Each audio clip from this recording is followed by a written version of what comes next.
Ladies and gentlemen, sports fans alike, welcome to another edition of Bill Swerski, Sports Talk Chicago. One of the couple, two, three best podcasts around. So sit back, grab yourself a cold one and a Polish sausage, park your keister in the French room, and listen to Bill Swerski, Sports Talk Chicago. In Chicago, you know that all sports rock. The Bears, Hawks, Bulls, Cubs, and Sox. Pick your favorite, you can choose. As long as the Packers lose. For everything you need to know, it's Bill Swerski, Sports Talk Chicago. Bill Swerski, Sports Talk Chicago. Hey everybody, welcome to another edition of Bill Swerski Sports Talk Chicago. This is your hosts, Alex and Sean. On this episode, we have Mitchka and the mighty Chicago Bears climbing back into the standings of the NFC North. And we have the roller coaster that is the Blackhawks and the Walking Dead Bulls edition. We'll be talking all of that. But first, I'd like to thank our sponsor, the Rockford Ice Hogs. If you're not familiar with the Rockford Ice Hogs, they're the AHL minor league affiliate of the Chicago Blackhawks. What does that mean for you? You get to see the stars of tomorrow today at family-friendly, affordable prices. Located less than 90 minutes from the city limits and fun for the whole family that you can actually afford to take your wife and kids and friends' kids. Starting at just $10 a ticket. Head on over to icehogs.com, get yourself a hat, shirt, jersey, tickets, and more. Tell them Swerski Sports sent you. Alex, this has been a very interesting weekend indeed. Yeah, it has. Kind of like you said, roller coasters, ups and downs if you're looking at the whole aspect of Chicago sports. I know everyone's here mainly to listen to our Bears talk, and, obviously I'm going to have plenty of thoughts about that, but yeah, even just outside of Chicago sports, there's a lot to talk about too. I mean, I don't know how much you've been paying attention to the World Series, but how about the craziness there? I went to bed and I felt like I was going to wake up and the game was still going to be going for game 2 or 3. Game 3. I was convinced that the game would still be going on when I woke up. Oh, I wouldn't blame you. I mean, I stayed up until 2 and I'm like, all right, I'm not doing this anymore. And then I thought, as I'm about to go to bed, I said, why am I watching this continually when the Cubs are not in it? I mean, if the Cubs are in it, I'd watch it till the end. But why did I do that? None of my teams are in it, but I was so drawn in by it. I was in the same boat. And I told myself, you don't need to watch this. My wife was out for the night with a friend, and my daughter was at my mom's house. So I had the house to myself, which is me and the dog. And I was like, all right, well, I have no responsibilities. I can just sit down and watch a game. And I was like, why am I going to stay up and be exhausted tomorrow when I could just read about it the next day and see all the highlights? I know, right? I think it was one of those things where you wanted to witness it because you can go back and say, I remember watching this game. Because let's face it, when you're a diehard sports fan, you love when you're having a conversation with a bunch of people and someone brings up a great game and you can tell them where you were, what you were doing, and what your reaction was. It was kind of like one of those things. Absolutely. Non-sports related stuff is yesterday, a friend asked me to take care of his dogs. He's a fireman. And he works 24-hour shifts, so he asked me to go take care of his dogs. And as I was driving, and he lives like 2 miles, not even 2 miles from me. And as I was driving home, I heard a weird noise. I'm like, what's that noise? Pull up to my house, and my tire had blown out, and the light didn't come on. And I live in the city, so it's not like I can drive more than 5 miles an hour anywhere. So I didn't know because I wasn't going fast enough. I just heard a weird noise, but I blew a tire out. And so yeah, I had to get a new tire this morning. So today was a weird day. I had to get up early because I promised my daughter I would take her to breakfast. So we went out for breakfast. Then I had to take the tire off my car and load it in my wife's car. Ask her nicely to drop it off at the tire place to have them put a new tire on there. And then I went to the Bears game. So I don't know if anybody saw the pictures I posted on Twitter, but my buddy got second row seats on the Jets sideline for the Bears. So I was like the between the 10 and the 15-yard line, second row back on the Jets sideline, and it was pretty awesome. And I won a Dunkin' Donuts coffee as well as a bone of beef, juicy beef, and which is pretty useless because I don't drink coffee and I'm a vegetarian. So, but the game was cold and wet, and the weather conditions kind of made it for a passing game. But it was a fun time indeed. Oh, I bet it was, even despite the weather. And seeing a win is obviously always a good thing as well. Curious question. I'm always the kind of the guy that wonders, like, opposing fans there. Were there any Jets fans at all there that you saw? Because on TV, I didn't know. There was actually quite a few. Really? I was surprised. Yeah, there was quite a few. And I live off the Blue Line. If you guys, anybody's listening familiar with the CTA system, I live off the Blue Line towards O'Hare, a couple stops from O'Hare. And I took the Red Line to the Blue Line going home. And there was tons of Jets fans on the Blue Line with their luggage. Clearly, they must have flown in for the game and then were flying right back out. But it was Bears fans. In kudos to you, very, very cordial to the Jets fans. There was no berating. There was some good old fashioned, the Jets started a "Let's Go Jets" and the Bears fans started with a louder "Let's Go Bears." But everybody was good natured and nobody harassed anybody that I saw. And I walked around quite a bit. So kudos to Bears fans showing class. Unlike the fans of Philadelphia. Yeah, it's surprising. I guess I just didn't notice on TV because, when you're at Soldier Field, you don't really see much of the crowd on TV. And I guess the Jets didn't do all that much, so it's not like they had a chance to stand and cheer. Because sometimes you can look around on a quick shot, like a Soldier Field, or if the opposing team does something, and when there's a presence there, you could definitely hear it. But I guess I just didn't notice today. I was just curious. The Jets didn't do anything to warrant cheering. And honestly, when I would look, into the stands, I couldn't really see them. But when you're walking around the concourse, you could see a ton of them. And then walking out towards the trains and the Metro and the CTA, like you could see a ton of them. So but you're right. In the crowds, when I was looking, in the stadium seating, I don't know if they were wearing ponchos or because it was raining, or they had jackets over it, or they were just embarrassed. So they hid their Jetsness. But there's always, anytime you go to a game, I understand if you're wearing some sort of apparel of the home team. That makes complete sense. And I can even understand if you're wearing apparel of the away team because, maybe you relocated and that's your team. They just happen to be in town, or you traveled to visit the game, whatever. Makes sense. But you guys know that no matter what, there's always that weirdo who's wearing team apparel of a team that's not playing, just a random team. And, it's one thing if you have a baseball hat or, just a sweatshirt of something, but if you're actively wearing a jersey, then you intentionally went about it to go, I'm going to wear this jersey because I feel it's appropriate. And my buddy that I went to the game with, we played a game when we were taking the train down. We're like, what team jersey will we see first that is not playing? He went with Green Bay. I went with the Cowboys. And we were like, how long before we see it? And we were walking in and we saw a Raiders jacket. And I was like, but that's not a jersey. We can't count that. But then we spotted 49ers guy decked out in 49ers gear, a hat, jersey, all 49ers out. And that was the winner chicken dinner.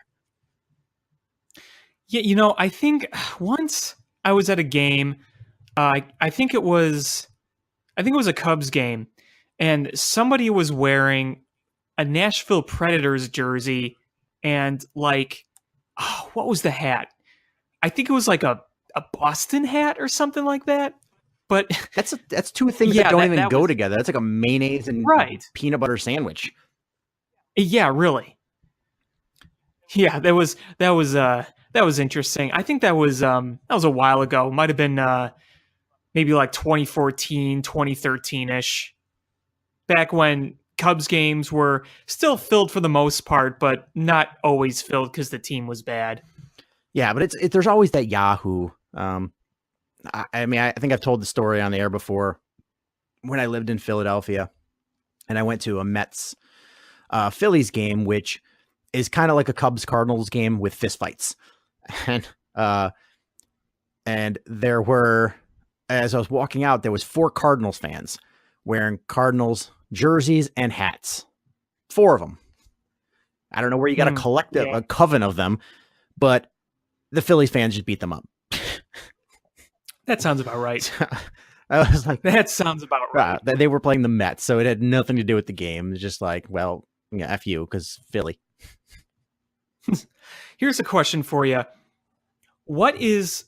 Name the game that you attended for one of your teams, a home game, that saw the most of the opposing fans take over. Can you ever say you've been to a game like that before?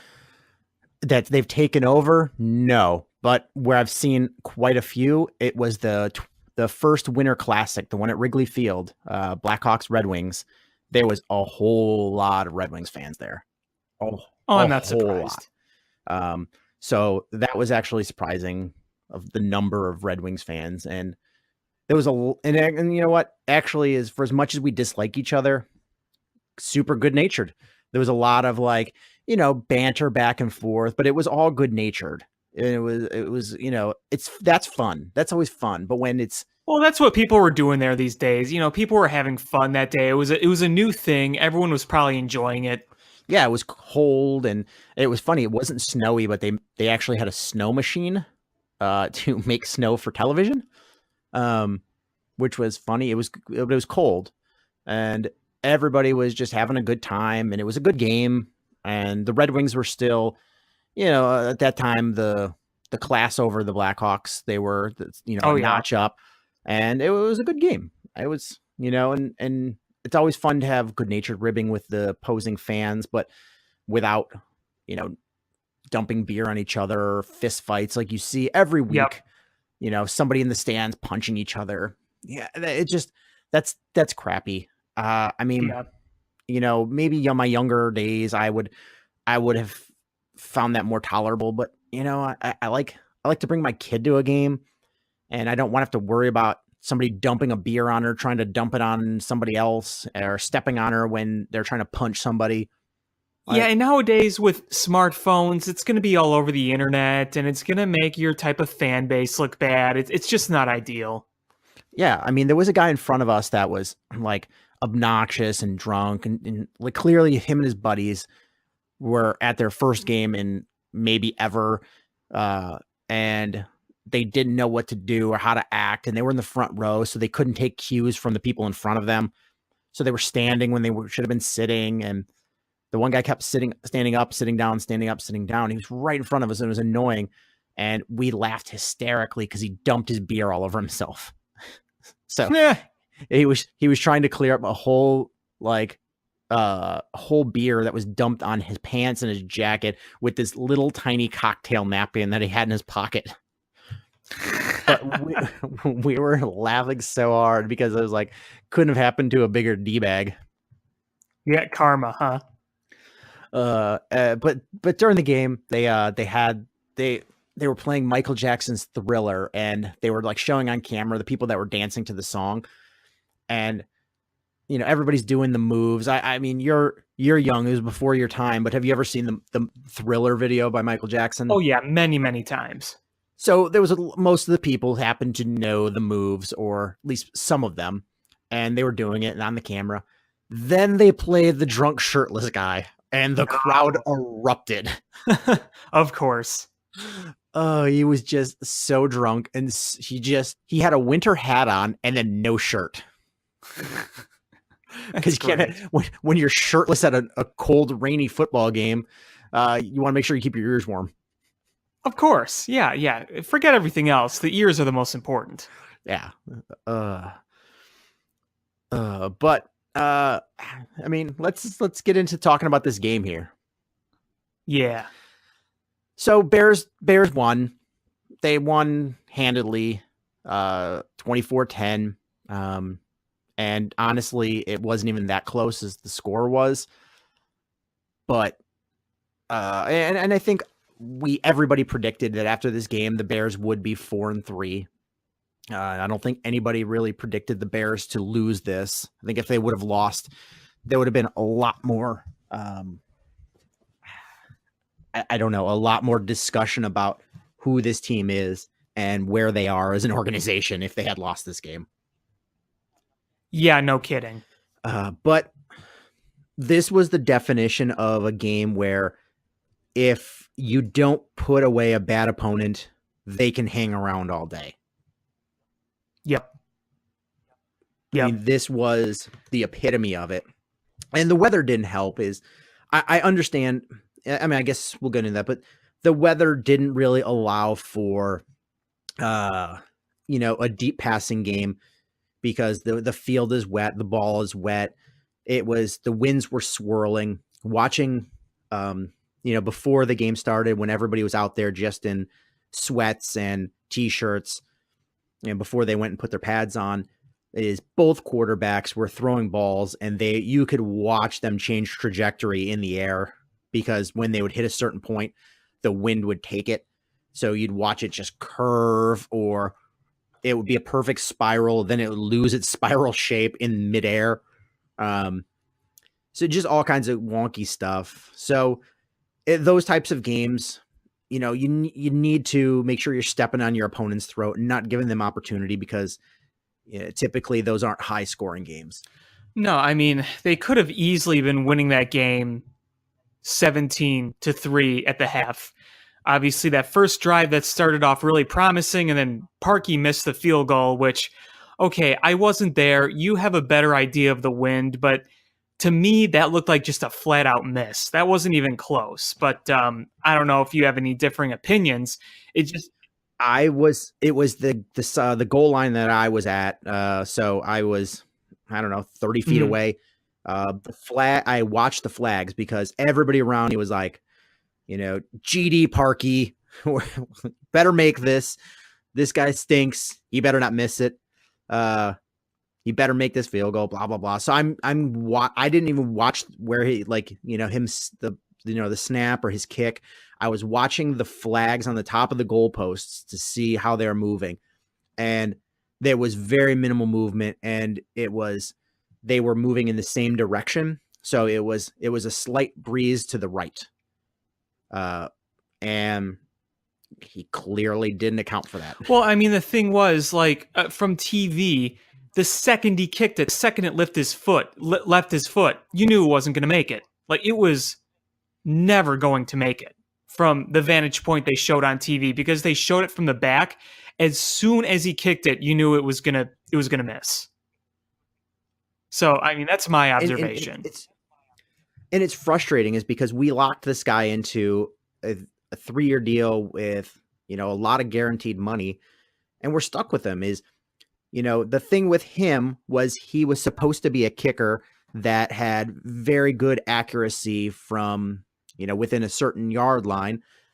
And, it was after the, that distance, it was a crapshoot, but it was like automatic between, 45 and under.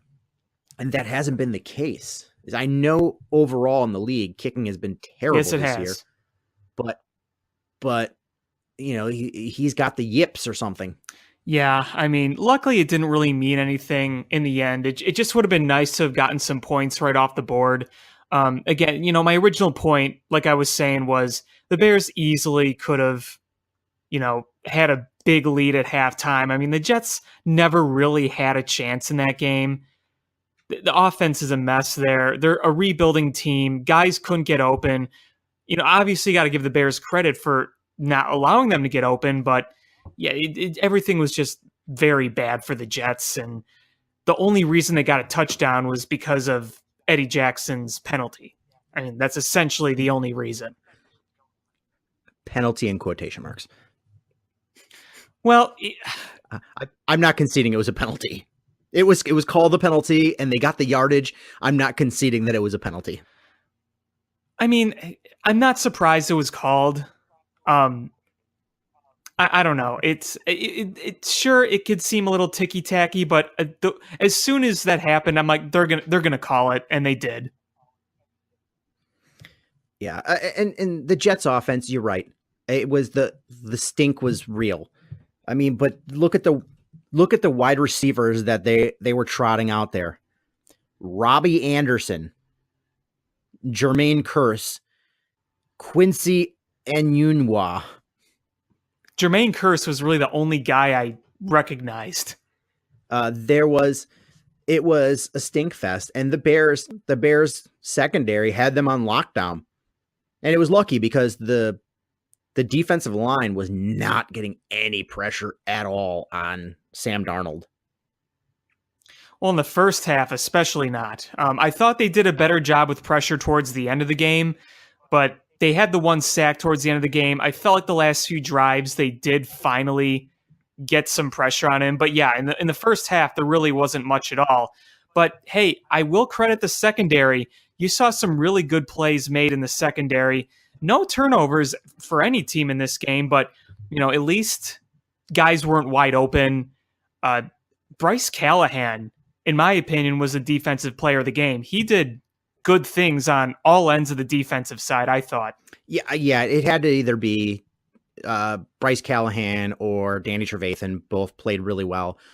And in that drive that the Jets did score a touchdown, they were aided by a big Bears penalty, which I still don't think was a penalty, but whatever. They got the yardage, and then they got that big pass play against Kyle Fuller, and that one was weird because it was right there. I could, I was so close to it. He jumped too soon. He had amazing coverage. That was on lockdown. He jumped up too soon, tipped it, and the wide receiver had a chance to then make that catch. Yeah, I mean, he times it a little better. That's an interception. Yeah, I mean, you couldn't have had better coverage. Had he even not jumped, he could have easily just swatted that down. That shouldn't have, if that play, they run that same thing 10 times, 9 times it's either an interception or an incomplete pass. It just happened to be that one time. And that's really the only time the Jets threatened at all.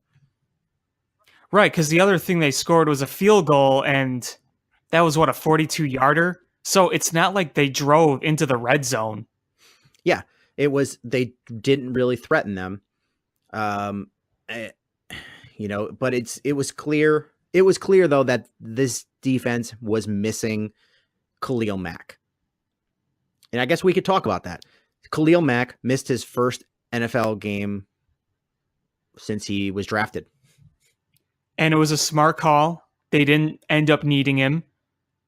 I thought that it was the wise decision for both him and Allen Robinson. You didn't want to see those guys slip and fall in that awful turf today because you knew today the turf was going to be terrible. I mean, it's always terrible, but even more terrible today.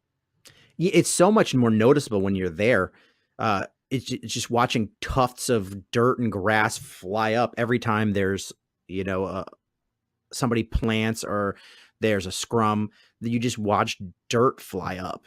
Like in one play, there was so much dirt that flew up that my buddy thought the Bears had fumbled, but it was really just some dirt. That's the most Bears turf thing I've ever heard. So yeah, I mean, that's you're funny. Right. Is when walking into the stadium, I heard that Khalil Mack wasn't going to be playing. I got a little nervous at first because I figured that the strategy was going to be put tons of pressure on Sam Darnold. And my concern was, my same concern going into the season is, where's the pressure going to come from? And, it was answered at the beginning of the season with Khalil Mack, but now that he's injured, it comes creeping back is, where do you get this pressure?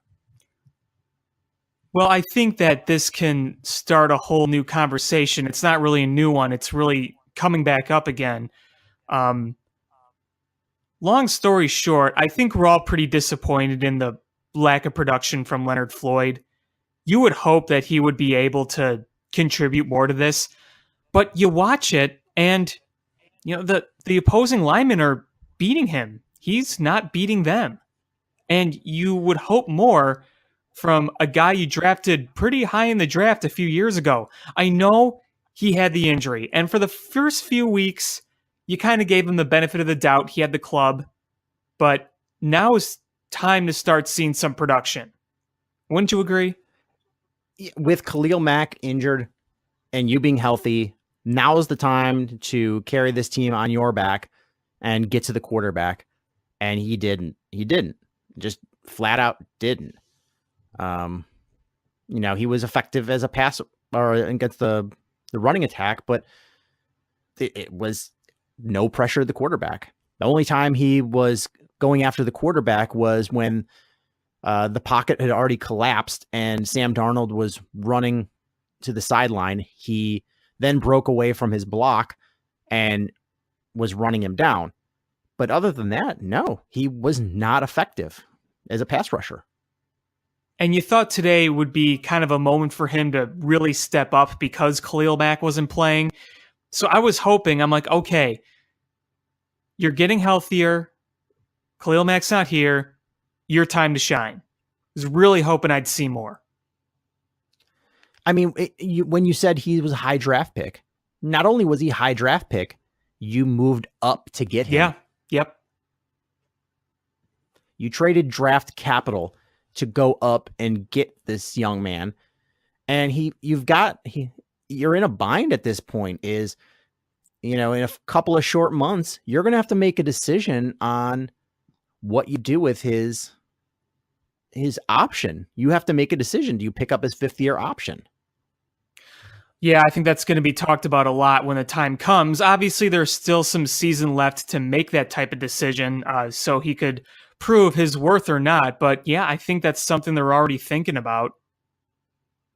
Is because at being a top 10 pick, that money is going to be some legit money that they would have to drop for that 5th year. And if he's not going to be helping you with pass rush, then you need to move on and find somebody that will, opposite Khalil Mack, help you get pass rush. Absolutely. Yeah, I mean, he can't do it all on his own. As good as he is, it's ridiculous to rely on one guy all the time, especially when you're playing a very tough game and you can get hurt at any time.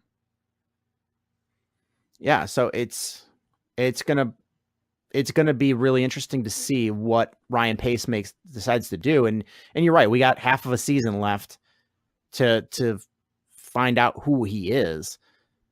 And it does suck is, I don't think he's terrible where you would just want to get rid of him, like a bust, but he's not good enough to warrant that kind of money that the 5th round or the 5th-year option will warrant. Right. So I wonder if he's a candidate for, at that point, a contract extension, but for much more favorable money. Yeah, exactly. We'll see what happens. What else defensively? Super stout against the run. Oh, it was great. Run game didn't do anything for the Jets. No, not at all. I think what was the biggest run? Like 8 yards? Was it even 8 yards? For the most part, they just got stymied. And I legitimately can't remember a run play that went more than like 1 or 2 for the Jets. It was dominance as far as stopping the run. And I think that must have been the game plan going in is don't give up any big pass plays, stop the run. And if you're going to lose to the Jets, it's going to be on the back of a rookie quarterback in sloppy, rainy conditions, beating you with mediocre to sub-mediocre wide receivers. Yeah, I think that they were much better prepared for this game than they were against Miami. You think that's fair to say? Because I think it's fair to say. Oh, absolutely, it was fair to say. But the thing, I mean, to be fair, is this team is nowhere near as good as Miami. No, they're not. I mean, Miami before, they had a couple of rough games before the Bears game, but would they start 3-0? I think so, yeah. They were a team that everyone's like, oh, this is a surprise team. They're in first place in the division. They're ahead of New England Patriots. This could be a legit team. And then suddenly when the Bears don't beat them, it's, well, that team is garbage. No, they're a good team. They're a well-coached team. Adam Gase, we all had him here. We know what he can do with a quarterback that's a not good quarterback, and he's able to coax a lot out of him. And he's, seeming like he's going to be a solid NFL head coach. So, we lost to that team, and they were better prepared than we were. This team, we were prepared to play them defensively, and we executed well, and couple that with the Jets' offense is garbage, made it a much easier time to play. But I mean, still, we had to send way more blitzes than Vic Fangio typically sends, and the only sack we got on the day was on a blitz. Bryce Callahan got the only sack of the game. Yeah, I mean, it goes to show what kind of game he had. He did a very good job, made some really nice plays in the secondary.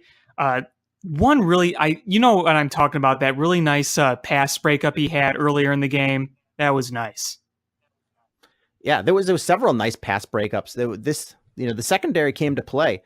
Nobody was open for the Jets. Nobody. Yeah, it was,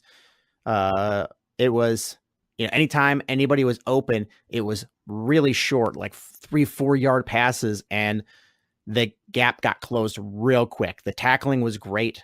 There was no missed tackles that I saw. No, they played good fundamental football. It's going to be, how long is Khalil Mack out? And I would say rest him next week and then have him ready for the division play. I agree. But I would be shocked if he missed the Buffalo game, because that's where he played college, in Buffalo. And he's got a lot of fans there, and I would be shocked if he missed that game to have a chance to play, where he went to school. The way I see it is, if he does play, you begin the game playing him. If the Bears are up by a ton, then you just take him out and you sit him down. Yeah, we'll see. I just think it would be prudent if the Bears sat him again, gave him 2 straight weeks off, and then let him play when you start your division play for real.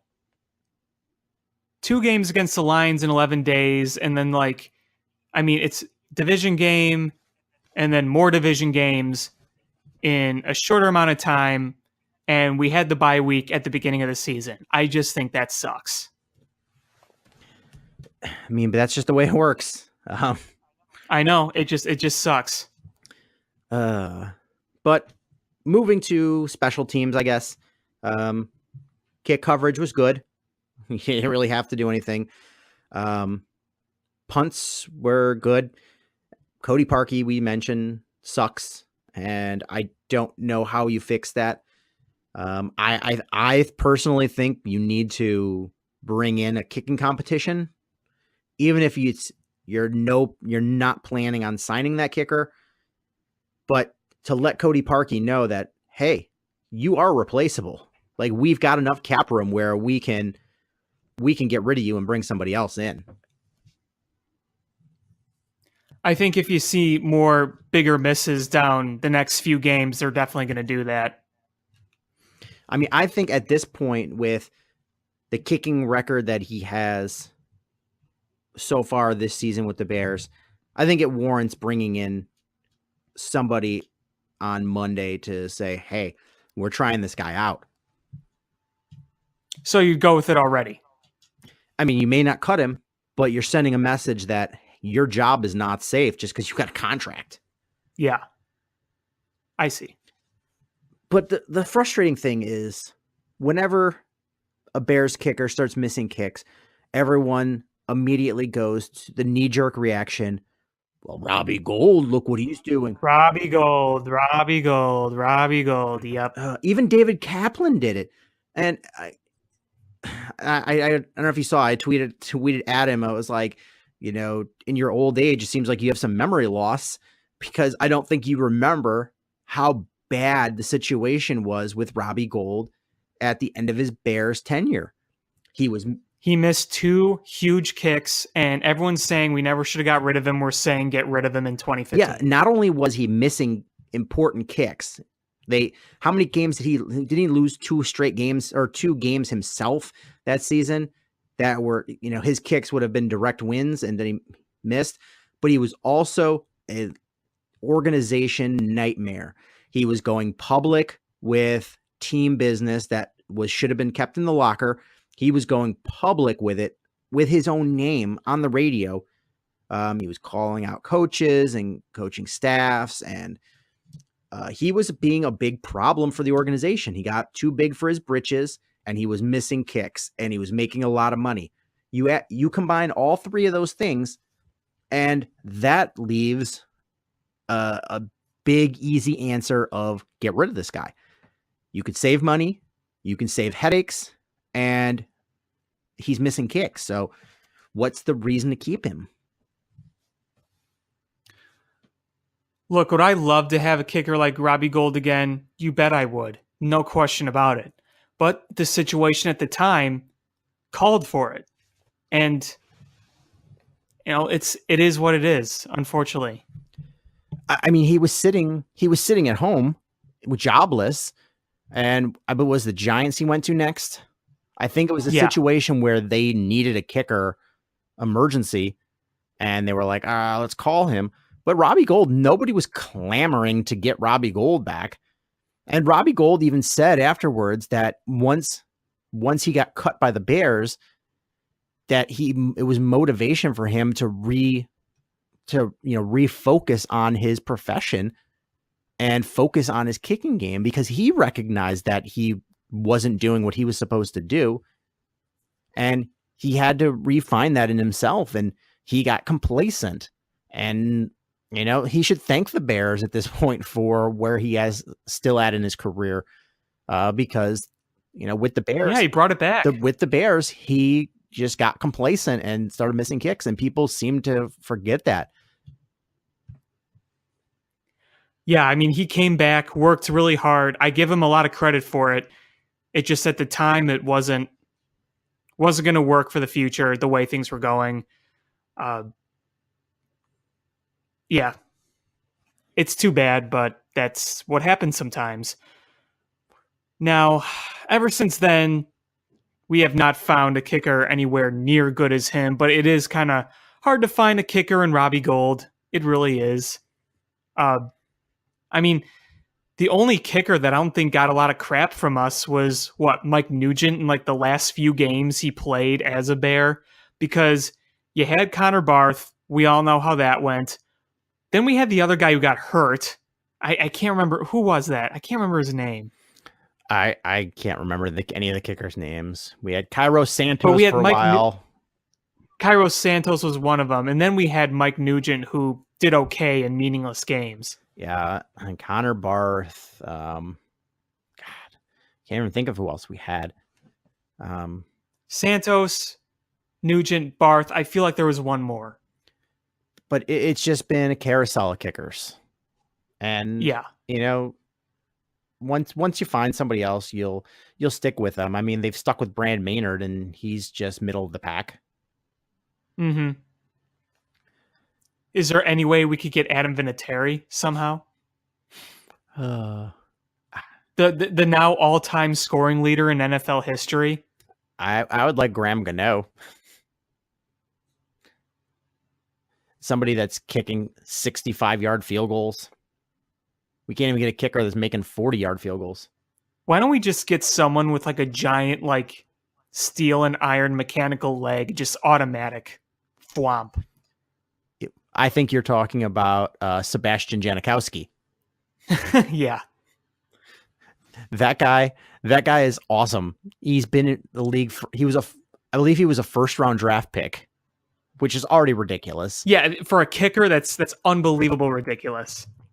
And he's been great his entire career, but that guy has gotten so fat and he's been in the league so long. Like there's kickers in the league that look at him and go, oh my goodness, like he is like my kicker hero. I had posters of him as a child on my wall. It's funny because he's been playing so long.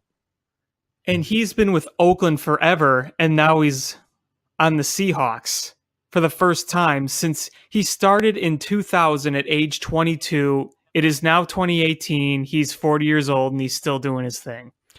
Yeah, there's players in this league that were still in diapers when he was playing in the NFL. That's pretty crazy. That's pretty crazy. Wait, was he in the same draft as Tom Brady? Let's see. Got to look at his bio stats here. Let's see. Draft Oakland Raiders 17th overall in the 2000 draft.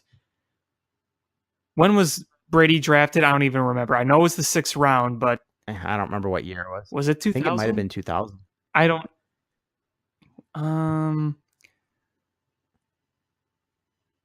Yeah, it was. Yeah, here Tom Brady, So 199th overall. So Tom Brady, who's arguably the best quarterback in the history of the NFL, went in the 6th round, and Sebastian Janikowski is a kicker, went in the 1st round. Oh, I'm looking at this whole list, and I think the only two active people from this draft, Tom Brady and Sebastian Janikowski. Those are the only two active people. Well, to be fair, according to Football that Reference. draft was almost 20 years ago. Like, people don't play that long. So it's surprising that there's still 2 people from that draft. Oh, I know. Like, yeah, Tom Brady. I mean, it's crazy. Who's going to retire first? 199th overall. Who's going to retire first? Brady or Janikowski? I would say Janikowski because I feel like Tom Brady's just going to keep going and going and going. I don't think Janikowski will ever retire. I think somebody will have to just say, I don't want you anymore. That's the thing. And then have security remove him from the stadium because I don't think he'll ever retire. I think Brady eventually, Giselle will wear him down and he'll go retire in Montana or Utah or wherever he lives. Well, he's 41 now. You figure he's probably trying to squeeze one more Super Bowl in his career. He's already got 5. He's already been to 7. I can't help but wonder if, let's say, within the next 3-4 years, he wins one more, and then he just says, "Screw it, I'm done. I'm calling it quits." Would Bill Belichick continue coaching? I don't know.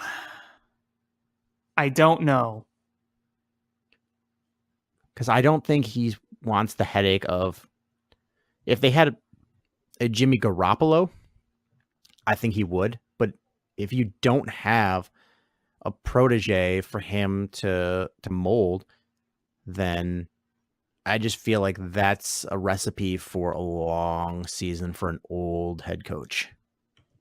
Yeah, I don't know if he'd ever want to take on like a rebuilding project or anything like that. Yeah, I mean, if it's like a Jimmy Garoppolo or somebody that's young that he feels is a very good quarterback and, can run the system he wants to run, I feel like he's willing to do it. But isn't Brian Hoyer their backup? I think so. He's old. Like, if Tom Brady goes, he's not the answer. No, he's not.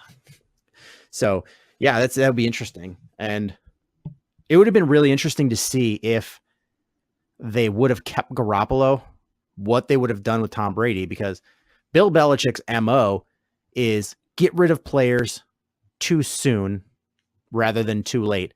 Would they have traded Tom Brady and gone with Jimmy Garoppolo? We'll never know. I wonder, one day after he's long retired, I wonder if Bill Belichick will ever reveal what his plan was. I don't know. I think he just sit there and stare with an angry look on his face like he always does. Did you ever see that 30 for 30 about Bill Belichick and Bill Parcells?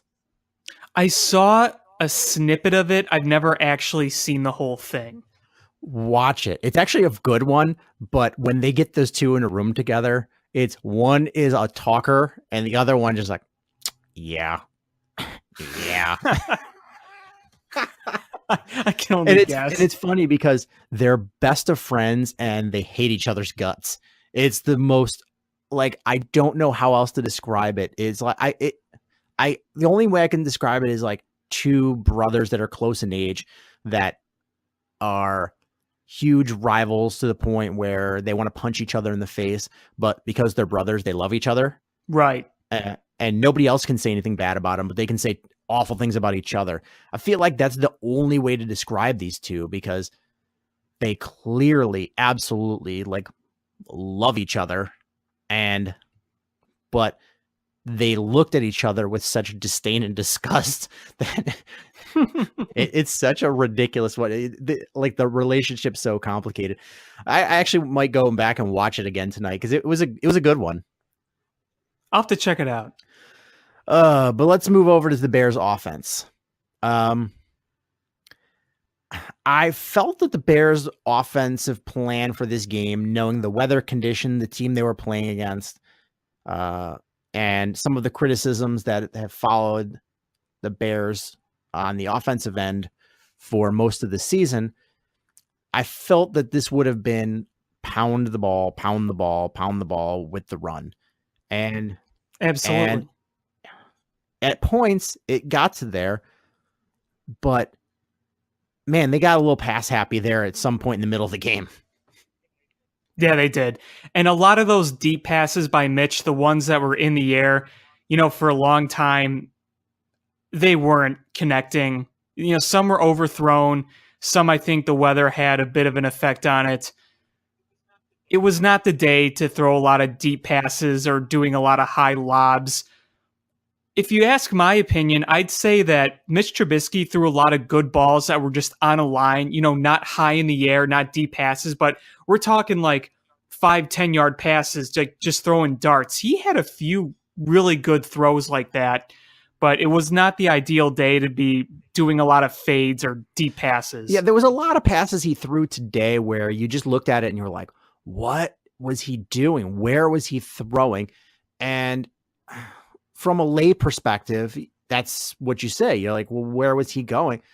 But I would love to look at the actual play from the playbook to see if it was a bad route or if he was throwing to where the wide receiver was supposed to be, or if he just missed it, or he threw where he thought they were supposed to be and he didn't know the play, because they were missed so badly that clearly somebody was on the wrong page, and I don't know who. And listening to Olin Kreutz on the radio where he cleared up some misconceptions about things made me really think about it. Is the gut reaction to people that aren't on the inside, that with direct knowledge, sometimes those gut reactions are 100% wrong.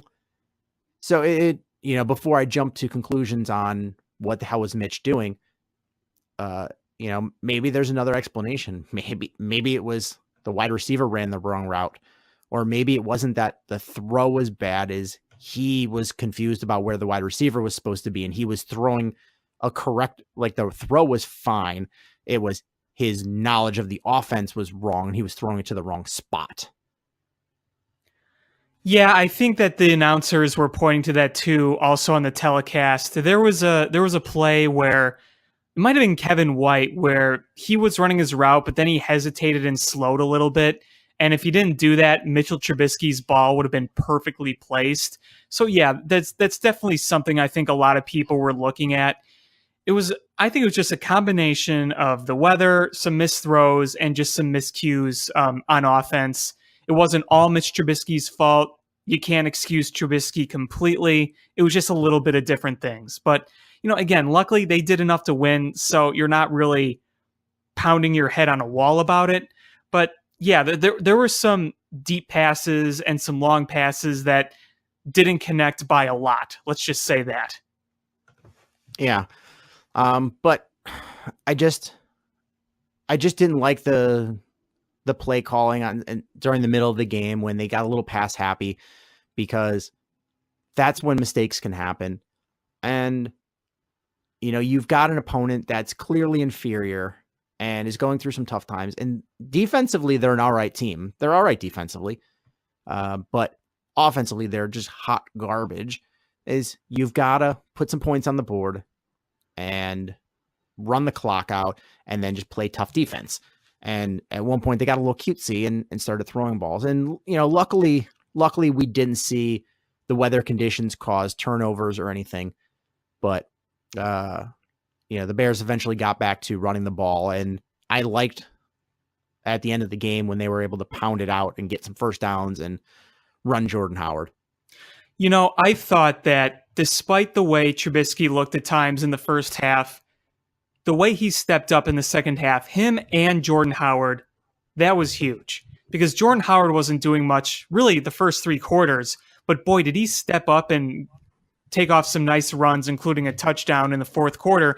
And Mitch Trubisky made some nice big throws. The best drive of the game, I thought, was after the Jets scored a touchdown, made it a game again. How oftentimes have we seen the Bears just fold and have an awful 3-and-out with some terrible throws and give the ball right back? They went out, they had a nice, long, well-executed drive and got back into the end zone. And you give Trubisky and Howard a lot of credit right there. They really stepped up when it mattered. It's funny, during the first game of the season against Green Bay, the second half, Mitch looked terrible. But over the last several games, he's looked better in the second half than he has in the first. It's like he's gotten the nerves out of the way and he's seen what the defense has thrown at him. And then him and Nagy regroup and kind of come up with a strategy for the second half. And he comes out and plays much better. Yeah, absolutely. I heard a lot of people talking, around me or to me at the game, or in the concourse, just all throughout the day. I was surrounded by Bears fans, which was awesome. But a lot of people were just discussing Trubisky. Is he the answer? Is he worth the second overall pick? What happens with Mitch Trubisky? And honestly, I said, this is like his 30th game post high school, number one. So you have to cut him some slack. He's still learning. He's young. This is his second brand new offense in 2 years in the NFL that he's still learning. And the last thing I said is look at the quarterback before him and look at all of the frustrations you had on that quarterback. And this quarterback is not giving you the same frustrations. What was our biggest frustration with Jay Cutler? The interceptions. Mm-hmm. Especially in clutch situations, as he was throwing interceptions. Mitch isn't throwing interceptions like that. Yeah, I mean, he's had a few that should have been picked off, but yeah, no, definitely, there is a difference right there. And while Jay Cutler, his mobility was pretty underrated, you're getting even better mobility from Mitchell Trubisky. Yeah, but Jay was just Mr. I don't care and Mr. throw a ton of interceptions. And I'm sorry, Jay was Mr. don't care and throw interceptions. And Mitch has, for the most part, has protected the ball pretty well. I mean, there's always going to be those moments with a young quarterback. We've had them with, pretty much every young quarterback ever. I mean, even Peyton Manning. Look at Peyton Manning's first 2 years, and that guy threw ungodly numbers of interceptions. But for the most part, Mitch, when he overthrows or underthrows and it's not on target, it is not to somebody else. And he has not had, knock on wood, he has not had those mistakes where he's underthrown balls in the flat. Or knock on wood. Those are those ones that get returned as pick sixes, and he has not thrown those. When he throws it in the flat, it is zipped. He's got oomph on it. Yeah. So those are positive things. Getting more confident in the offense, that's just something that's going to come with time, and it's going to come from off season of watching tape and learning and next year coming in. But,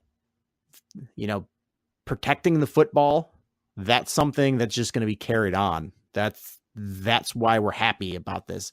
So anytime you get down on Mitch Trubisky, and there's things definitely that need to improve, but look at where we were previously with Jay Cutler. Before Jay Cutler, we have a long history of terrible quarterback play. And finally, we're at a point where we're pretty comfortable with our quarterback. I know I don't get that gut feeling of sickening feeling that we're going to throw an interception every time it's an important drive. I don't feel that way. I feel like when he drops back to pass, that it's either going to be an incomplete or it's going to be a completion. We're not throwing an interception. Those are all very good points. I would agree with you on those. And yeah, there is a lot to be done with him still, but I've enjoyed quarterback play for the Bears more than I really ever have. And I've always been a guy who thought Jay Cutler wasn't as bad as everyone said he was. Sometimes I thought he got kind of a bad rap, but yeah, I think that I'm having more fun watching Mitch than anyone else, even with all the growing pains. The way he's able to scramble, I mean, today he had 51 more yards and he picked up some first downs.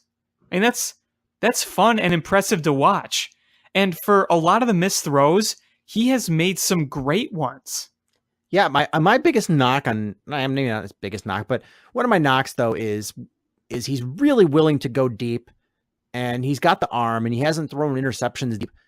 But I feel like partly this is play calling, and partly this is him having to learn, is don't throw a deep ball to a covered man, get with Taylor Gabriel, is wait till he's open, get him open. If you want to throw one where it's contested, throw it with a Kevin White or an Allen Robinson, somebody that is more physical and a bigger stature that can go up and get it.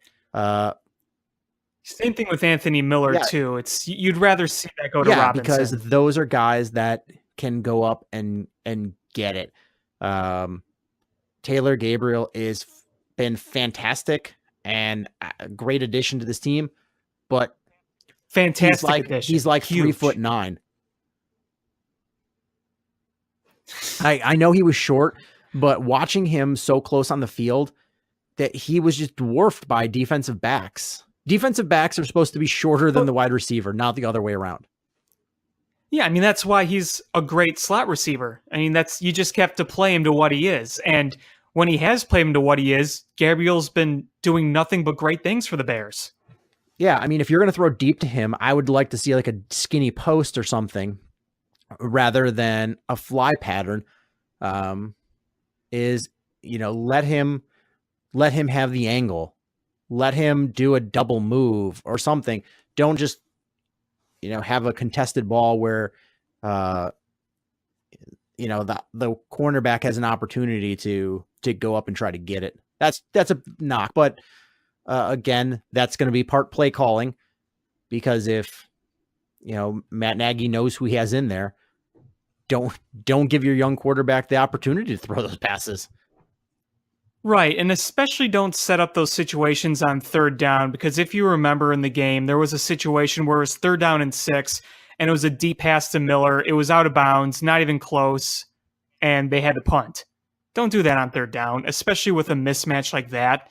I mean, if you want to do it on third down with Allen Robinson and it's a different situation, the game's not as close, okay, but it was a close game still, and it was to Anthony Miller, who was outsized by the defender.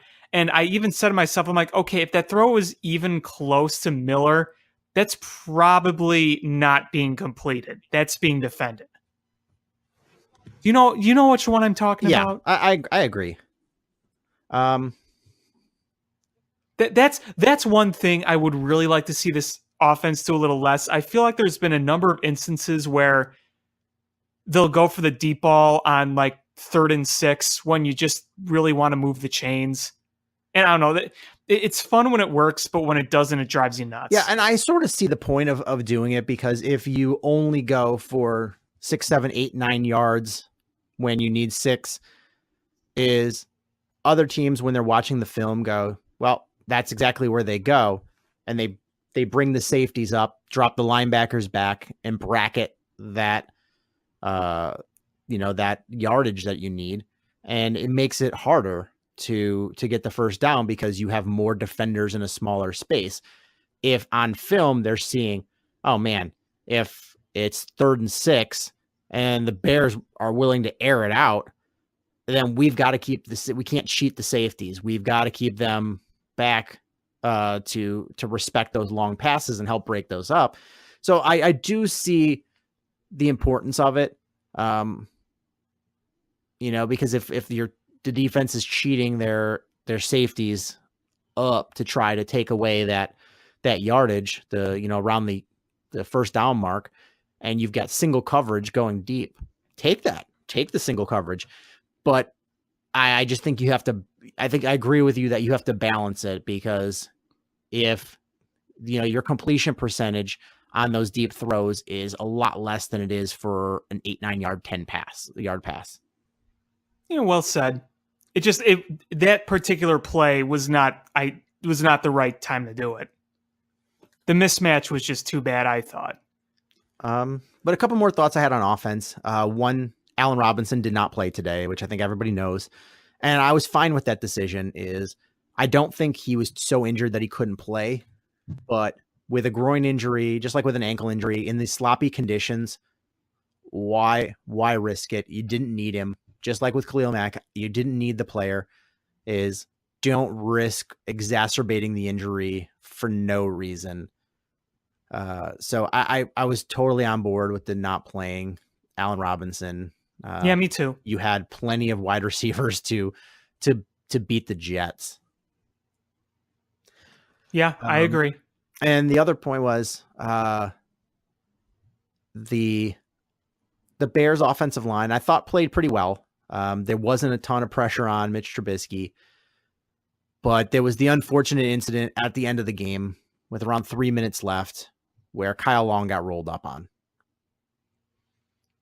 And that was brutal. I had a really good vantage point of that because the people in front of me had left. So there was nobody in front of me and I was just watching. And when I saw him go down, and as soon as he hit the ground, he started tapping the player in front of him. So I knew that he was in pain. Well, they said on the sidelines they could hear him yell in pain. Yeah, but you could see him tapping the guy on top of him. Clearly he was in pain. And I went, oh no. I didn't see what happened. I didn't have a close up because it was midfield and I was at like the 12-yard line. But I knew something was wrong. And when everybody got up and he didn't get up, and I went, no. And then I saw people trying to help him up, and he started to sit up and then went back down. And I went, uh-oh, that's bad. And then players started taking a knee, saying prayers. I went, uh-oh. Yep.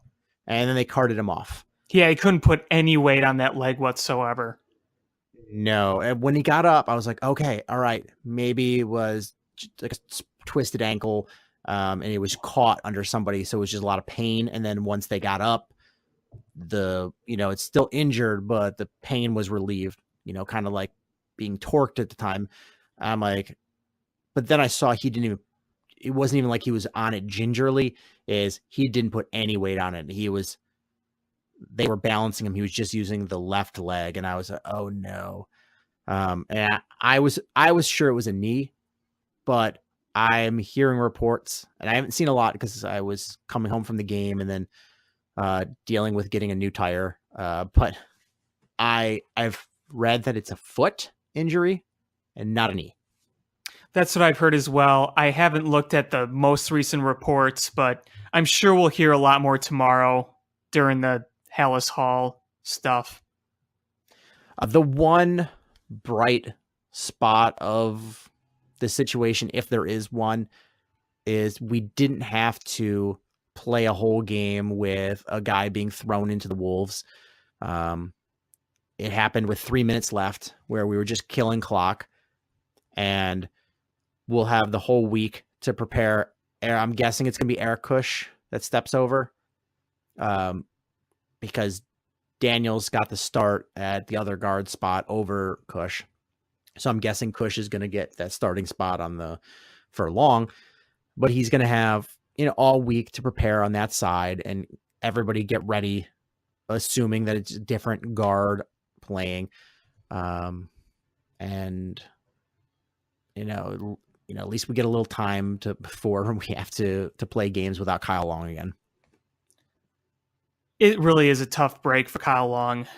When I saw how bad that injury was, and look, I'm not a doctor. I don't know exactly how bad it is, but I just looked at it and thought, with the age, with the injury history, I'm thinking, could this be career threatening?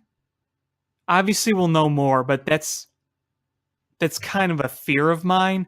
I'm not necessarily saying it will be, but those kind of thoughts come to mind when a player is as injury prone as he is. I'm not going to jump to any conclusions, but I understand your point. Is anytime a player, especially a player that's had significant injury history, gets another injury where they have to be carted off, that's always your fear, is that's it. Whether it's immediately like they don't ever play again, or if they have that injury nags them forever until it forces them to retire. That's your fear. I'm not going to jump to that conclusion, but it's definitely sad to see him go down. And I know that there's been comments online of people where they've given their nonsensical 2 cents about his injury proneness, and this is just an offensive lineman that got rolled up on. Those things happen and could have happened to anybody. It has nothing to do with being injury prone. Is when you get rolled up on as those big bodies in there, sometimes bad things happen. I mean, I couldn't imagine being a lineman in the NFL, how much of a beating you take. And one little misstep, one little, tackle by somebody, one little shove can do a lot of damage. It's just freak stuff that happens. The guy is a great player, but when you get hurt a lot, unfortunately, that's not a knock on him. It's just something, unfortunately, that's happened to him. You can't be mad at him for it. You can't blame him for it. No, you can't. And you can't be mad at him. But it's ridiculous to be mad at him. It's funny because the guy sitting behind us was talking to us when he got the penalty on him for unnecessary roughness. I don't know how much they showed on television, but at the game is he pancake blocked the guy, and then every time the guy would try to get up, he would shove him back to the ground, and then he rode him like a pony. I don't know what they showed on television. That's a great way to describe it. I didn't see a whole lot of the replay because the flag came out. I think I saw one of the replays from one angle, and then I had to go to the bathroom really fast. So if they showed other angles, I missed it. Yeah, but he basically shoved the guy to the ground and then stood over him. And then when the guy tried to get up, he just kind of rode him. And the guy behind me was like, I'm surprised that he didn't get ejected for that.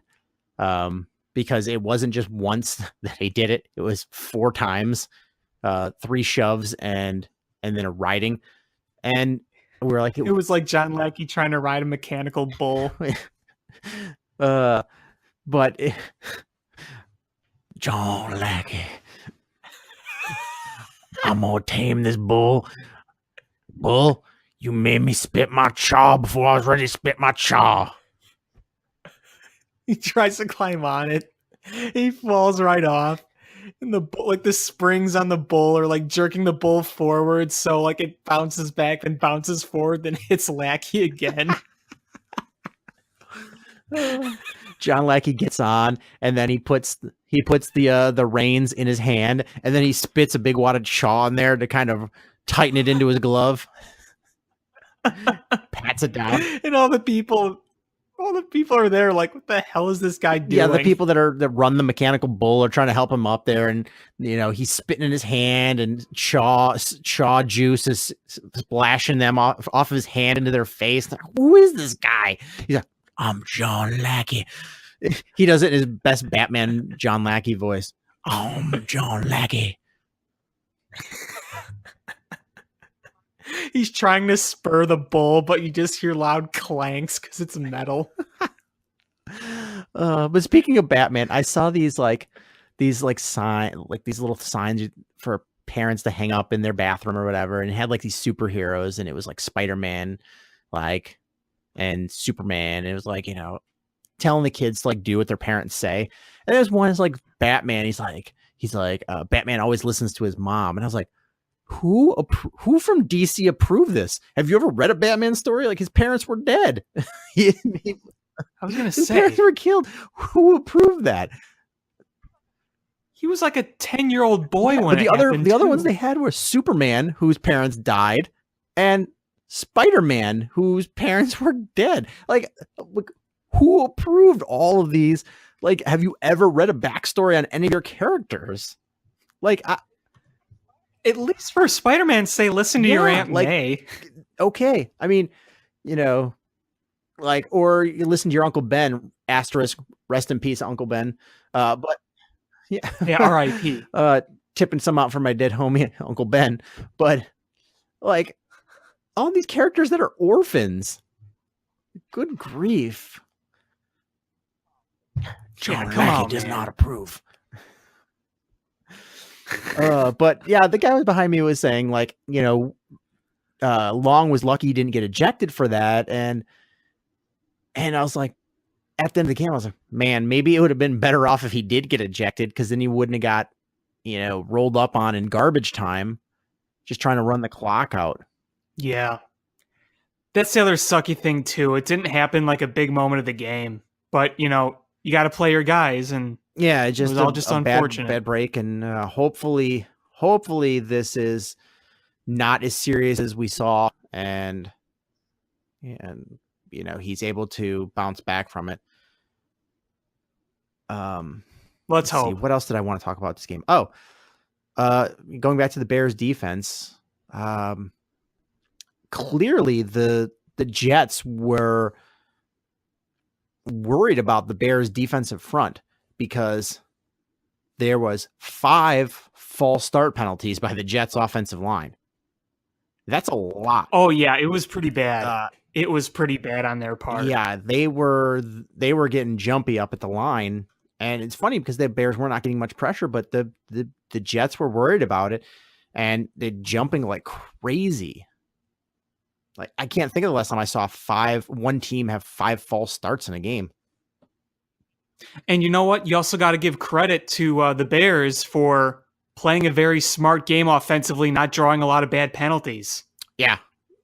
So all around, it was an ugly win, but in the NFL, a win is a win is a win is a win, and you take them any way you can get them. And, other than the Kyle Long injury, there's a lot of positives to be taken away from this. And you've got another, what should amount to a gimme game next week. As far as NFL goes, anybody can beat anybody, but as far as the NFL goes, this is as close to a gimme game as possible with playing the. Yeah, you cannot lose to the Buffalo Yeah, you have to Bills. walk out of that game next week 5-3. Absolutely, especially with all those division games coming up. Especially that whole mid-season. It's going to be rough. Absolutely. Do you have anything else football you want to talk? No, but I will say, Bears were very fortunate to move up more than they did because the Lions pooped the bed, and ooh, boy, did the Packers do the same in even worse fashion. I didn't see any of that game, so because I was at the Bears game, so I didn't see it. I didn't know what the score was or what happened. So you don't know what happened in Not the a clue. Packers game. Okay, let me fill you in then. So basically, the Packers were up. It was 27-26, I think it was. And then shallow punt. The Rams got it. And the Rams, they got in a field goal range, but they couldn't get in the end zone. They kicked a field goal with 2 minutes left. You all pretty much know what's going to happen. Aaron Rodgers is going to do it. Ty Montgomery fields the kickoff, brings it up, then fumbles and loses the ball. Then the Rams, who got it back, just needed a first down. It was 3rd and 10. All they needed was the first down to seal the win. Todd Gurley gets it, gets the first down. He's got no one else in front of him to the end zone. And then Todd Gurley just kind of stops and lies down and doesn't get in the end zone so they could just run out the rest of the clock. Which made a lot of fantasy owners upset, but it was a really smart play to just down it after getting the first down, and then that ended the game. Yeah, I mean, because... So if you go on Twitter right now, Ty Montgomery is like one of the number one trends for not a good reason.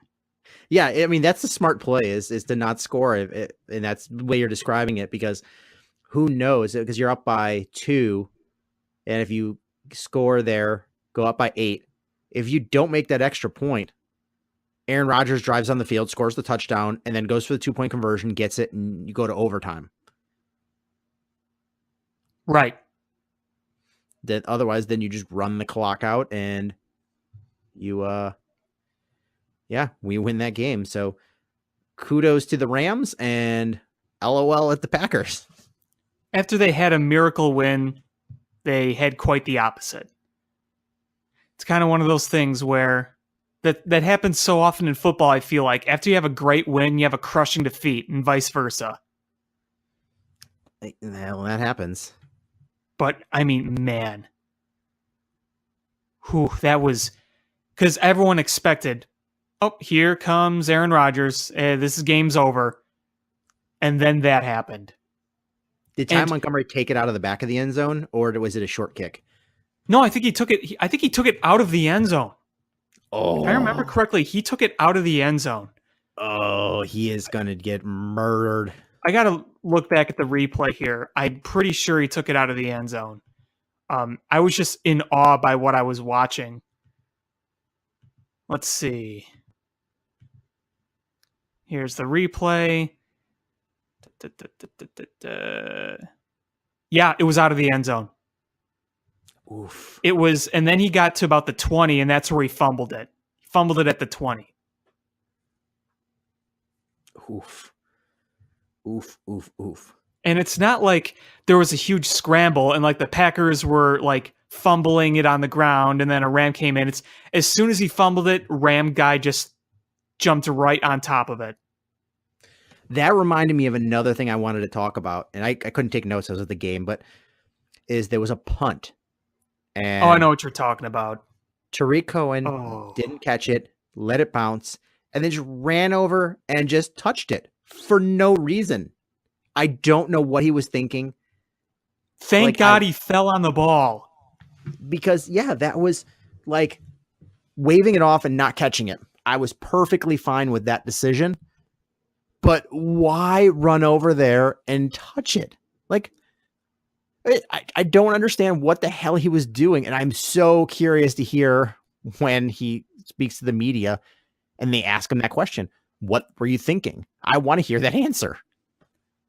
Well, as soon as he did that, I yelled, "Don't touch it!" Like really, really loud to the point where I think I disturbed the neighbors. But, I mean, that was quickly washed out by getting back on top of it. But, boy, that could have been disastrous. That could have really turned the tide of that game. Oh, absolutely. And the other thing I wanted to mention is, at the start of the show, I talked about Michka. Is when Mitch Trubisky came into the stadium dressed in the bear sweater vest, a la Mike Ditka, I was laughing so hard. That was awesome. And then doing the post-game press conference in the Ditka outfit, so good. If only he had a Polish sausage. He's working one through. So a cigar, sunglasses, and a Polish sausage. Yeah, cigar, sausage, beer. And it's even funnier is because when Ditka was the head coach here, Mitch Trubisky wasn't even born. Yeah. That's true. But let's move on quickly to the Bulls. This Bulls team is so snake bitten. First you had Lowry, then you had Dunn, then you had Portis. Can we wrap Zach LaVine in bubble wrap? Because Zach LaVine is playing fantastic right now, scoring-wise. No one can really play defense on that team, but scoring-wise, the guy's playing out of his mind. But it's almost like you feel like he's going to get hurt. Is 4 of your 7 top players are injured. And you're trying to develop these guys for the future. I mean, Valentine is out, injury. That's right. Dunn, Markkanen, Portis. It's just unreal. And, most of them are fairly significant where you're out, 1 to 2 months. It is a long season, but it's not that long where 1 or 2 months isn't going to have an impact. And, so this is such an incomplete picture of what the team's going to look like because we're missing so many pieces of a young developing team. It sucks. It really does. It completely sucks. And this team, albeit it's fun, it's been really fun to watch them because it's like the All-Star game where you just score, and run down and score, and there's no defense. This team, there's teams that play poor defense, but this Bulls team plays no defense. Literally none. Literally none. It is it's basically their game plan seems to be, hopefully they miss a shot and then we get the rebound and then go back down and score because they are not defending anybody. Well, it's like we said, the games are going to win. They're going to be shootouts. Yeah. And I was talking to my buddy Gary, who's been on the show. We went to the game together today, and we were on the way down. We were talking about the Bulls, and I said that, my only silver lining for these injuries was it would give more time for Wendell Carter Jr. to develop. And you hoped that it would give some playing time where they had to play Felicio, and maybe he figures out what it was that he was doing well before they gave him the big contract. Is if you could get that guy playing anywhere near that level, then that's a huge win. That's basically like picking up a free agent right there. Yeah, absolutely. But last night, he looked good on the glass, but I think he had 2 points. So, you've got to be able to put some points on the board. This isn't the age of where you could have a Dennis Rodman where he wasn't interested in scoring, couldn't score, but the guy could rebound and play a hell of a defense. Is Felicio can't play defense like that, and he'd have to get a hell of a lot of rebounds to make up for only getting 2 points in a high-scoring game. Here's something interesting I'd like to ask you. You ready for this? Sure. Do you enjoy watching Cameron Payne play a lot of minutes? I do not.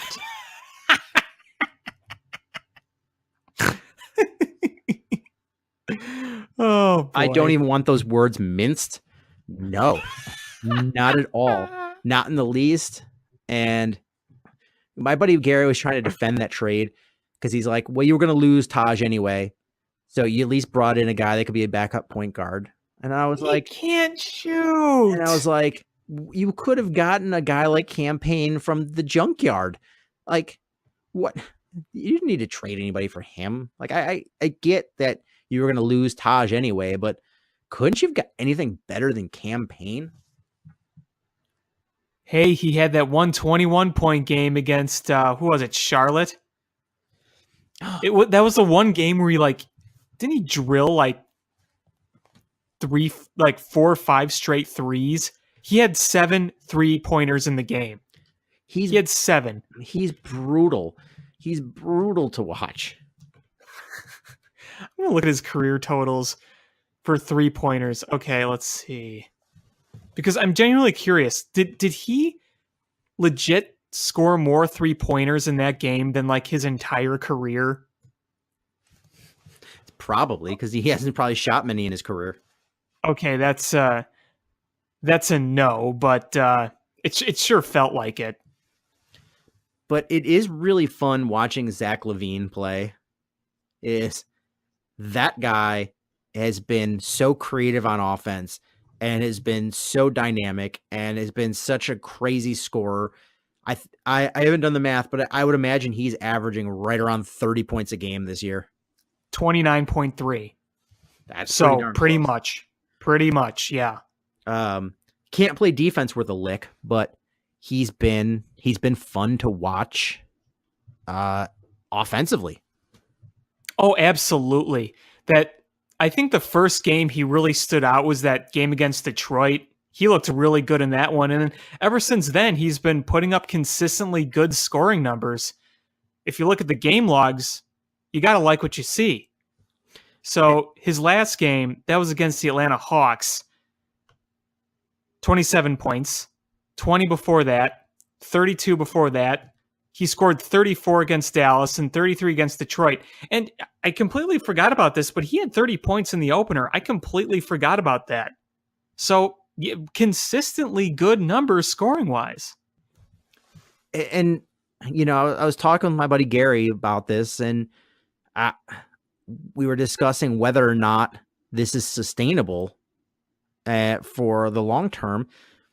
And I think we came up with the conclusion that maybe not 30 points, but the high scoring numbers, absolutely, because the way he's been so efficient with it, that even with somebody like a Markkanen coming in and coming back and taking shots, it's not like LaVine has been having to take a lot of shots to get those points. He's been really efficient in his scoring. So he could still get those points with other people getting shots. I think you're seeing his raw ability, and I mean, you can question sustainability, but I think there's no question that he can consistently put up good numbers night in, night out, scoring-wise. I think you're seeing raw ability there. I mean, I think anybody that questioned whether or not he'd be worth the contract is kind of eating their words right now, because he's been absolutely dynamic as a scorer. And a guy like Jabari Parker has really struggled as a scorer. Jabari Parker's Bulls tenure has not been long, but it's been rough, to say the least. And once guys start getting healthy again, like once Denzel and Markkanen and things start getting healthy, is Jabari Parker going to be where is he going to fit into all this? Well, that's the thing. And you also got to remember that the guys that are going to be coming back are part of your young core. So it's not like Jabari Parker is really part of your young core. It's going to be these guys coming back from injury. And in theory, I liked what Jabari Parker was supposed to bring to your team. He was supposed Me to be too. this guy that was a veteran scorer that could, when there was a cold streak, come in and maintain the scoring, or when the first unit was out, he could come in and maintain a scoring presence on the floor. But that's just not who he's been. And I don't know if it's the system or if it's his frustration with not starting or if it's just he's not the player we thought he was. Some combination of that is he's not performing anywhere near what we thought we were getting. Right. I was hoping that he would be a good scorer and give some veteran value to this team as well. But, there were a lot of people who came out and said, I kind of question the fit here. And, I guess those questions of fit may be more valid than some of us thought. I never said that I knew he was going to be a great addition, but I thought he could be. I thought that there was really no risk to this move. You weren't paying a ton of money. It wasn't a long deal. It's not like you're trying to make him the one missing piece from championship contention. It was a low risk, high reward move. And, maybe as time goes on, he will play better and he will be proving to have some worth. But, right now it's not looking great, but it's not really overly damaging to the overall run. But all in all, this Bulls team is fun to watch so far. It does suck because we're not seeing them have this time where there's no pressure, be a time when they can start building continuity with the young core, because it's been 2 years now. And last year, how many games did we get with the core in place playing? Very few Not games. a lot. And this year, we've had 0 games with with the core in place. So it's a frustrating thing. It is. And hopefully when everyone comes back healthy, they can stay healthy and that you can at least see a little more than half of a season with this young core all together. But one other thing I want to address is I've seen some griping about Wendell Carter Jr. I just need everybody to sort of step back a second. He's 19 years old. He's 19 years old. He's not a grown man yet. He's 19 years old. He still has to grow into that body. A lot of the things that we're seeing that, maybe we're frustrated with or he needs to improve upon, partly he had a bad run of opponents that he was playing. When you're playing against, some really good top end guys at your position, and you're 19 years old, you're going to be made to look bad. But part of it is, he's just got to grow into his body and he's going to have to, get a little more comfortable with playing in the league. I think he's going to be perfectly fine. I think we saw in the summer league what eventually we're going to get is let this kid play a little bit and let him, wait till we see him next year when he does what Markkanen did this offseason and put on a bunch of weight and muscle and grow into his body and, shave for the first time and get some hair in his armpits and, get to grow to be a grown man. And you're going to see a lot of good things from this kid. And I think by the end of the season, you're going to see a marked improvement over what you've seen so far. This kid's going to be fine. Just give him some time. He's 19 years old. Yeah, come on. We can't be writing him off for doing anything like that at this point. Not even old enough to drink. Yeah, I mean, I don't think he was writing him off, but I think they're questioning the draft pick or the draft status. Is Mo Bamba went first, and Mo Bamba's looked terrible, and I don't think he's going to be a player. Is you look at Wendell Carter, and you can see definite things he needs to improve upon, and things that he needs to work on. Partly it's, just adjusting to playing against better competition. Partly it's growing into his body. Partly it's, just getting to the gym and working on things. But you can see the talent, and you can see that he's going to be at worst, he's going to be a solid player in this league.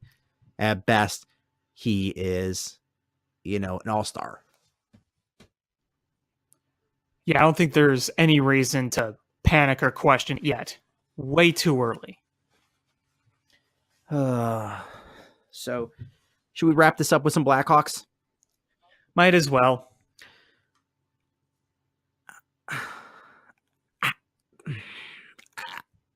I don't even know what to say about this team.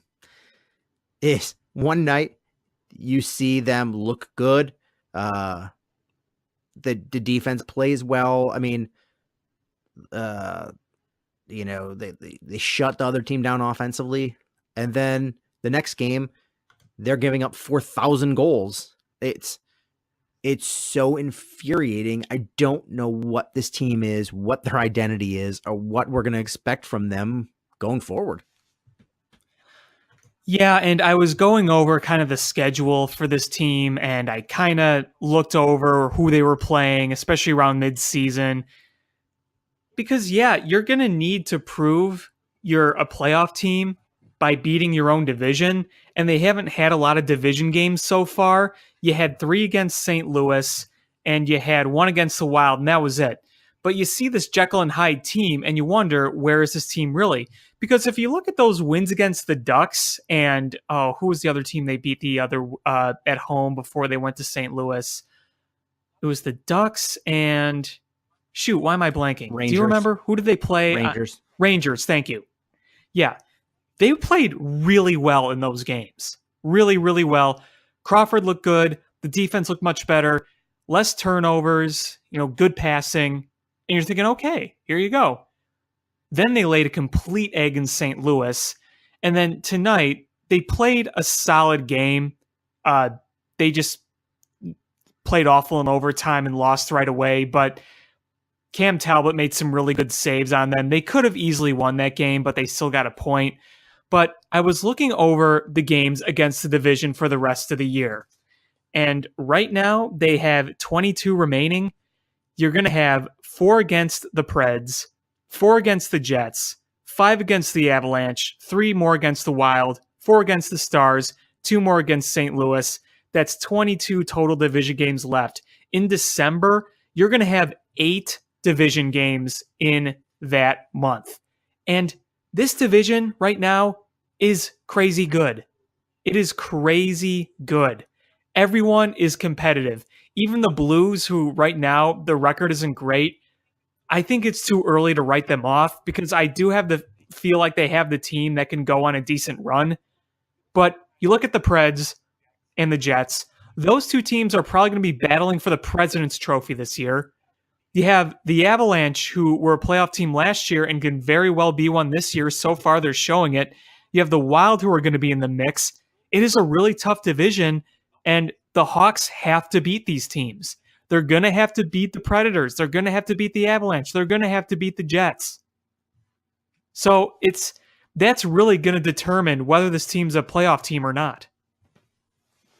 I agree fully. They've got to find this identity, and they've got to play consistently.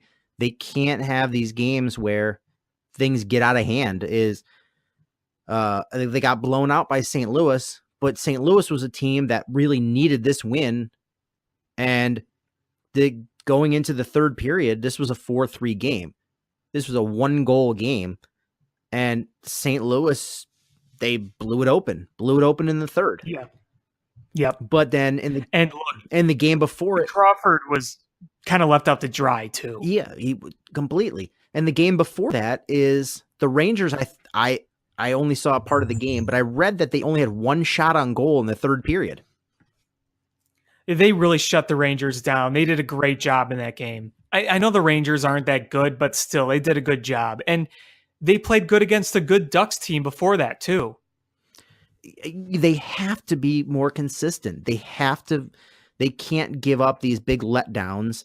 They can't they can't let these teams get so many shots on goal. They can't leave Crawford out to dry, and they can't go on scoring droughts. Yeah, I mean, you're going to need a bit more of a balanced scoring. Kane is doing Kane things. Taves looks really good. DeBrincat looks really good. Saad had one nice game against the Ducks. You're going to have to see more from him. Seabrook has been scoring pretty good for a defenseman. Keith can't buy a goal anymore. It's kind of crazy. I do like that Alexandre Fortin kid. He's got some nice speed.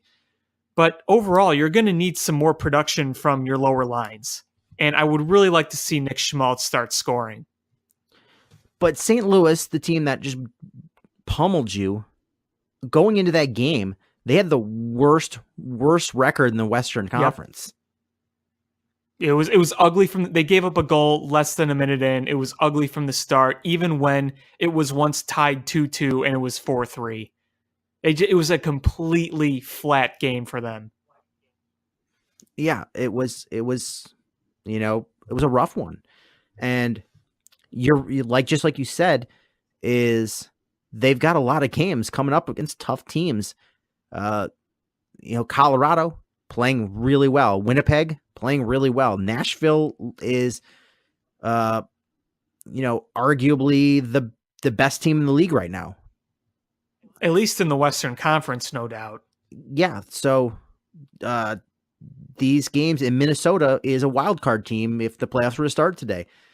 So you've got these tough games that you're going to have to win. You can't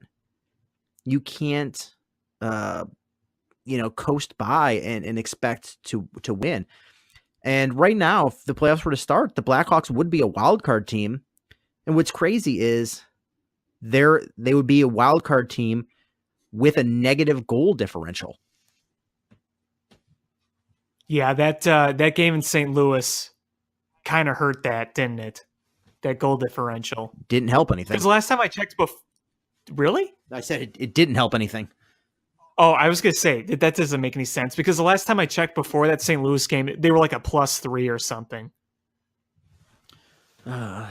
So it's really frustrating. And Brent Seabrook, you're right, has been scoring, and which makes up for some of his poor defense. But I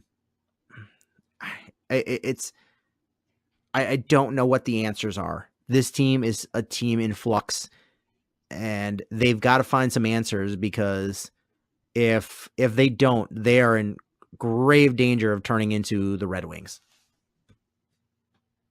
Well, that's the thing I was thinking about with this team. I'm like, okay, at this point, we got to say to ourselves, what do we want? And I think it's pretty clear.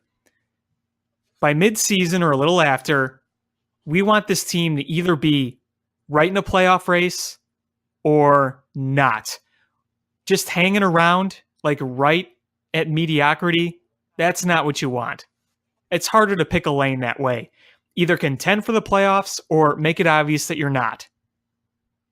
Because that's what happens when you do what the Red Wings did. Because they were that team that were on the fringe, and they would barely make the playoffs by like 1 point by being maybe a step above average, but you knew they were never good enough. You just don't want that. I would agree with that.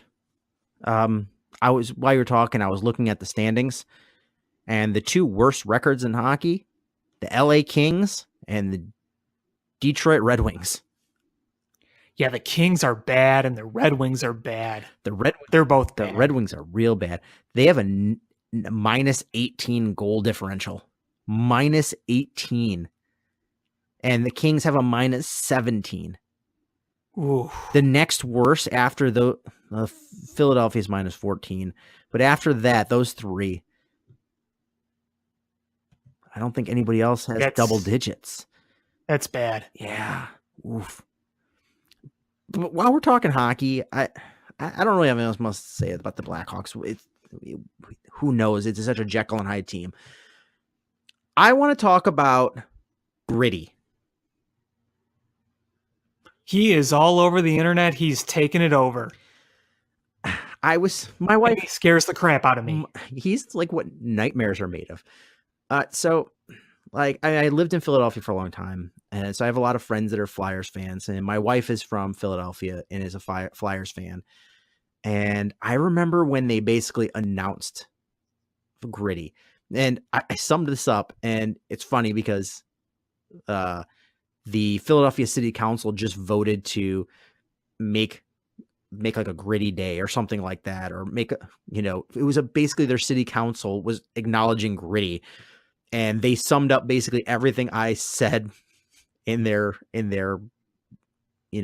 official announcement. But this is basically what happened. The Flyers announced Gritty, and the Philadelphians were like, what the hell is this? This is the stupidest thing I've ever seen in my entire life. I'm so embarrassed of this.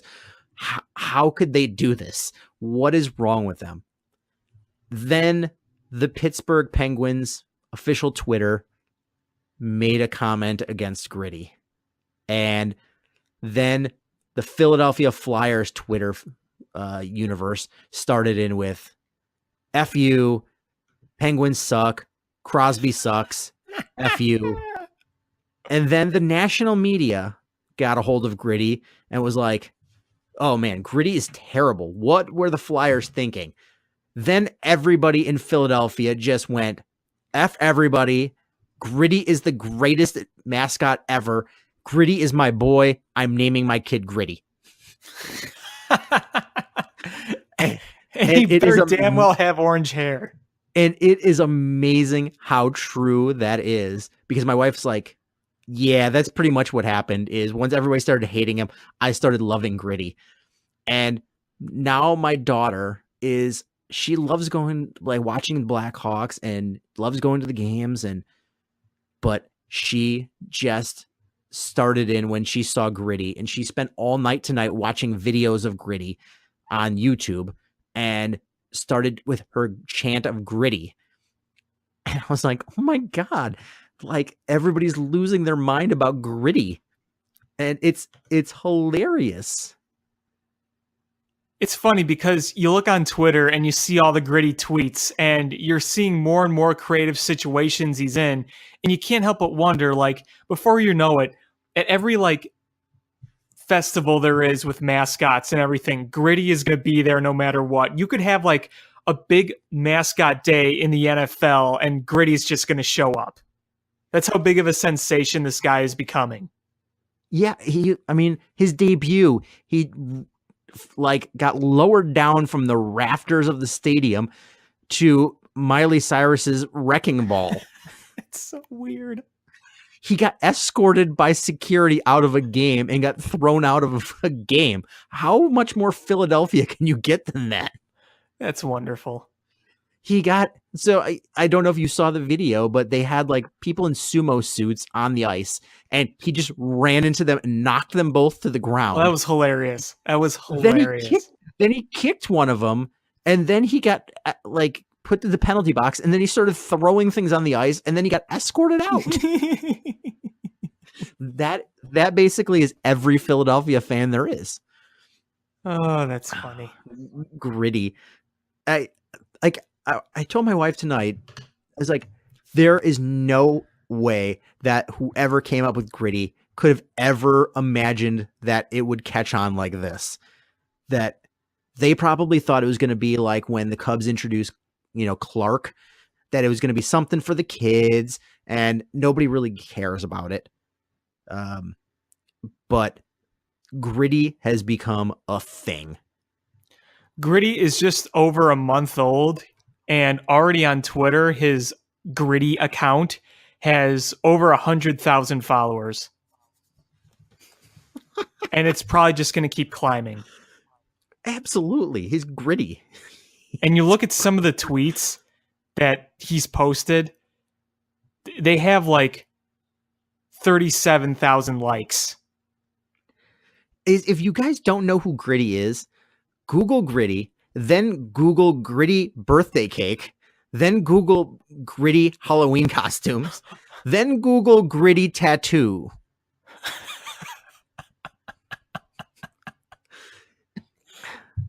is I know a tattoo artist, and he posts pictures of the tattoos he does. He's really talented, incredibly talented. And he's like, yeah, somebody wanted me to do a gritty tattoo, and I was like, oh my god, it is a gritty tattoo. I love the Bears, I love the Cubs, and I would not get Clark or Staley tattooed on me. Why? The only mascot in the city worth getting a tattoo is Benny the Bull. And I still wouldn't do that. Not Little Benny? No. Not Dibs, the DePaul Blue Demon, not the Tommy Hawk? Not Tommy Hawk, not Skates, not whatever that Chicago Dogs mascot is that looks like a thing of mustard. Oh, you know who's got a great mascot? Who I interned with, the Chicago Bandits, Swiper. He's awesome. I mean, maybe the hog from the Ice Hogs, like he's kind of cool, but I still wouldn't tattoo him. But like Gritty, people are just like, Gritty tattoo right now. Gritty Mania has hit Philadelphia. And it's funny because everybody else is like, this is so dumb. And Philadelphia is like, I will fight you, Gritty. Honestly, like if for somehow, I mean, they got a good team. They obviously could make it back to the Super Bowl, but if the Eagles do make it back to the Super Bowl, just watch Gritty just run out there with the team. Like, you know, they're doing the team introductions, they're all running on the field. There's going to be Gritty just waving like sparklers. I saw a shirt that had Gritty on there, and then it had quotes from Jason Kelsey's Super Bowl parade speech, which just perfectly went together. Like, you know, do you remember his speech after the Eagles parade or the rally? Is They basically took those quotes and put it on a picture of Gritty on a shirt. That's great. That's great. You know what's really interesting about the whole thing is that Gritty is in a city that has the Philly Fanatic. And the Philly Fanatic has been one of the most unique mascots for a long, long time. When you think of over-the-top mascots, you think of the Philly Fanatic. So now Gritty is stealing thunder from the Philly Fanatic. Oh, not only stealing it, he stole. There is no thunder left for the Fanatic. It is Gritty. I mean, first he hits a lady in the face with a hot dog, and now he's getting his thunder stolen by Gritty. Tough if you're the Philly Fanatic. But I don't know if there's anything else you want to talk about. No, not really. Just watching this World Series game, wondering if Boston's going to wrap it up tonight. I was kind of hoping Boston would win. It would be cool, even though I'm a Cubs fan. I kind of want to see Chris Sale get a ring. You mean a belly ring? Well, he's got one of those. That is the most Chris Sale thing Chris Sale could have done, is get an infection from a belly button. When I saw the tweet, I'm like, come on, really? Well, here's the thing. The two big weird things with Chris Sale, the jerseys and the ring. Both times I saw that on Twitter, I thought it was a joke. I'm like, there's no way this can be real. And then it was real. And I'm like, what the hell? I have a bunch of friends that are from Boston and are diehard Red Sox fans. And I just have to say, I saw one Facebook post today from one of them that just said, I hope David Price comes out to this game wearing Ultimate Warrior makeup, just screaming at the other team. And he's like, yeah, I kind of hope that happens too. If you want to talk about making baseball exciting for the younger generation, that is it right there. Damn right. But I guess that's going to do it for this episode of Bill Swerski Sports Talk Chicago. I want to thank everybody for listening. Please check us out on social media at ShyFanPat1, at Swerski Sports, Facebook.com/Swerski Sports, SwerskiSports.com. Please hit subscribe however you listen to podcasts, whether it's iTunes, Stitcher, YouTube, or the TuneIn app. And your job this week is to share with one person who likes Chicago sports. That's how we grow the podcast. So thanks everyone again for listening, and until next time, bear down. Cubs win! What a lucky break! The good Lord wants the Cubs to win! We thank Ditka and God for all they have provided. Cubs win! Cubs win! Cubs win! Oh, I don't want her. You can have her. She's a Packer fan. She can't fit in my van. And she looks like Remember, New Yorkers, smoking crack is not legal on planes. Bears 31 to -7. the Bears. Oh, when the Bears go bearing down.